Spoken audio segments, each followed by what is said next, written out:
ఆ దూత కలిపి గంటల ఆ దూది ఇట్లా సలభా మెండి దాన్ని అంటించి ఆ పట్టేలట పట్టేలా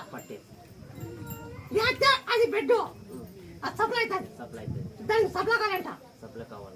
సప్లై కావాలా అన్నాడు అన్నాడు డాక్టర్ అన్నాడు సప్లై కాలేదు అన్నాడు సప్లై కాలేదు కొద్దిగా ఈ ఎంట్రుకలతోనే ఇదయింది కొద్దిగా సప్లై కాలేదు అని చెప్పినాడు మాటలు వచ్చింటే ఇప్పుడు ఏమనగా నీతోనే వస్తున్నాను నేను ఇప్పుడు కూడా నాకు ఏమంటే డాక్టర్ భయం పుట్టించినాడు అవును నీతో వచ్చిందానికే భయం పోతుందని వస్తున్నాను అన్నాను తెలుసా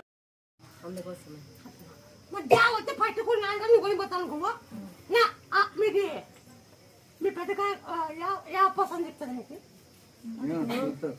అది దగ్గర ఉందండి దగ్గర ఇంటి దగ్గర ఉంది దగ్గర ఉంది